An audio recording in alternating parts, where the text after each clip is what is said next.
من وجهة نظري ان فيديو النهاردة ده جامد جدا، لانه هيظهر الانسان اللي جواك.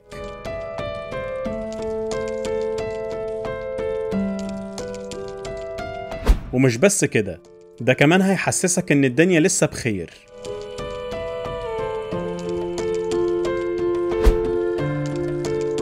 ولسه في ناس بتحب تقدم المساعدة للناس.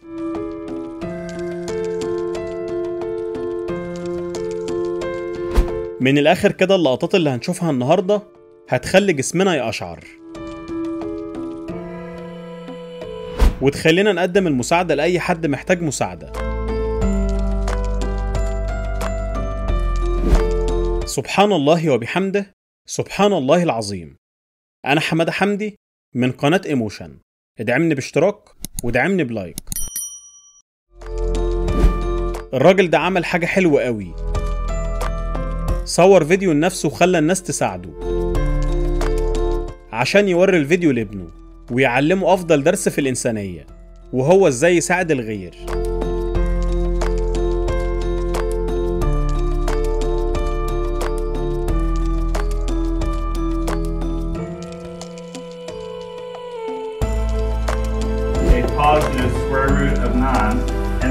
الطلبة بيفاجئوا الأستاذ بتاعهم بتورتة العيد ميلاده، وما كانوش متوقعين انه هيتأثر وهيبقى فرحان كده.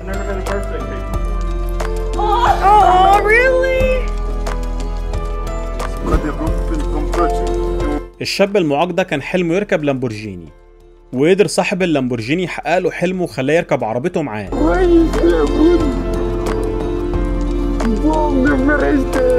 وفضل يشكره والفرحة كانت مالية عينيه.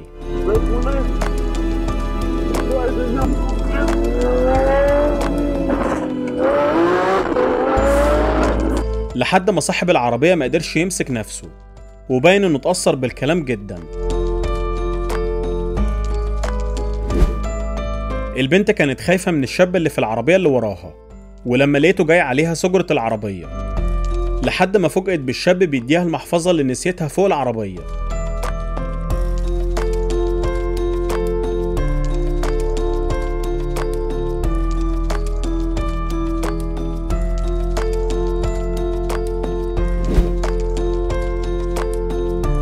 شوف معايا ردة فعل الراجل ده لما عرف ان اللي اتبرع له بالكلية كانت بنته.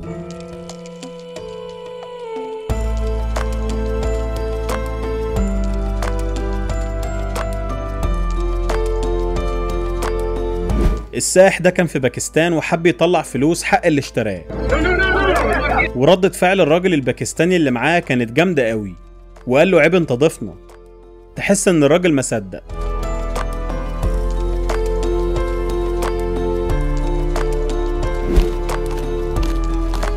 الحراس دول معروفين بالجدية في تعاملاتهم، لكن الطفل الصغير ده شد انتباههم، وعشان كده كسروا القواعد وقدموا له التحية الملكية.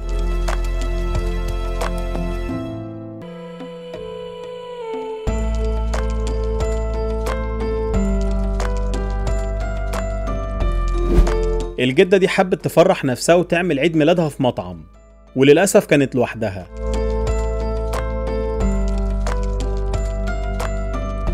لحد ما فجأة كل اللي كانوا في المطعم قاموا واحتفلوا معاها عشان ما تبقاش لوحدها في يوم زي ده. الناس للناس فعلا.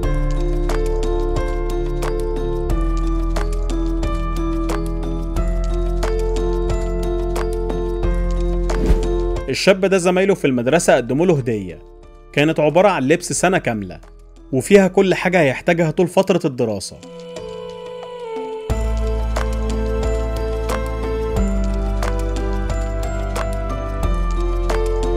عشان كده راح لهم الملعب يشكرهم.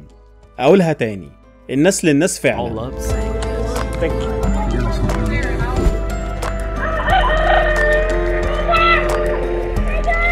البنت دي لما تكبر هتبقى الام المثالية في يوم من الايام.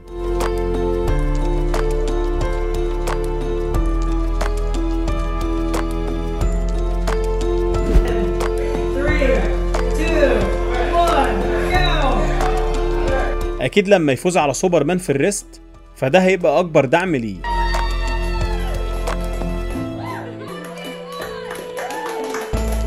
الراجل نزل من عربيته في عز البرد عشان يلحق القهوة قبل ما تبرد. مش عارف نسيوها ازاي، او عندي شك انها مش بتاعتهم اصلا.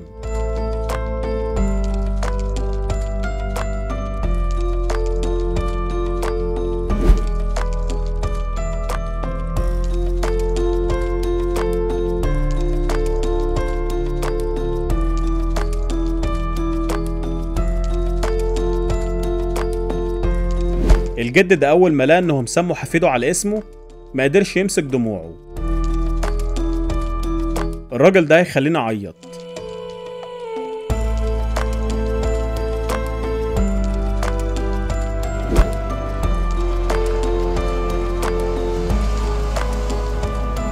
هو ده التفكير خارج الصندوق.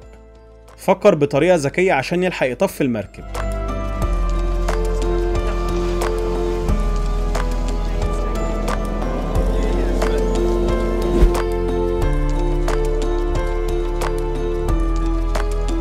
بكل شجاعة وعدم تردد العامل ده جري بسرعة بره المحل عشان يلحق العربية اللي صاحبتها نسيت تشد فرامل اليد.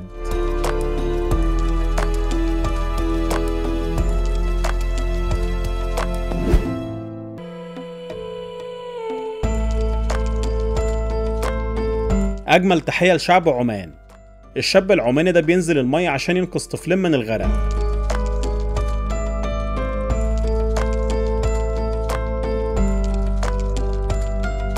وأشادت بيه الحكومة العمانية نفسها على شجاعته. ليك مني كل التحية والتقدير يا بطل.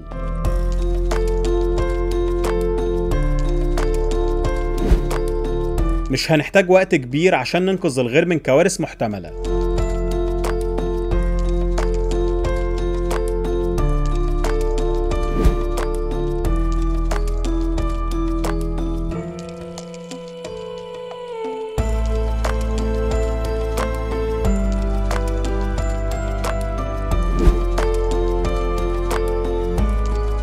الراجل المحترم ده نزل من العربية في عز العاصفة عشان يدي الشمسية للست اللي معاها ابنها الصغير وهيتبهدل من المطرة.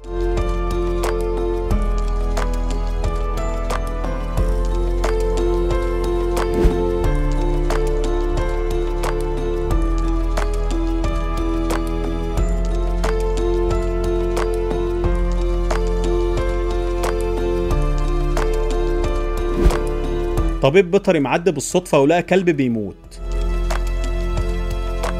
عمل له الإسعافات الأولية اللي رجعته للحياة مرة تانية.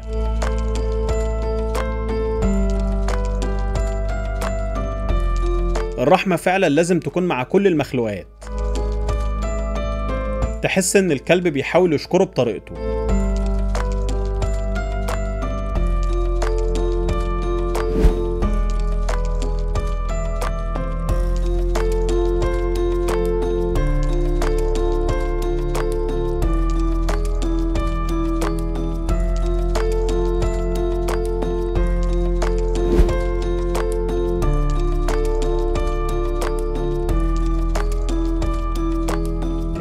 إنه كوكب اليابان يا سادة.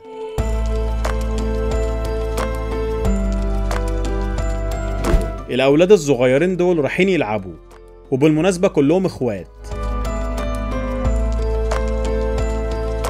الطفل الأخير ده للأسف مش هيعرف يلعب معاهم ولا يلحقهم، بس واحد من إخواته قلبه حنين شوية ورجع شاله وخده عشان يلعب معاهم.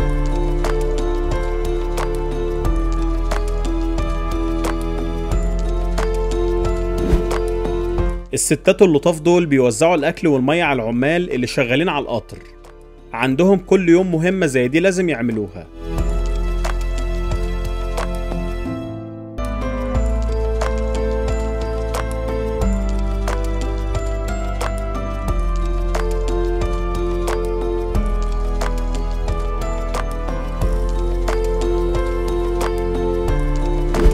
لو كملت الفيديو لحد هنا يبقى الفيديو عجبك.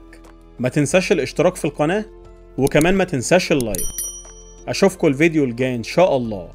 رب الخير لا يأتي إلا بالخير. سلام.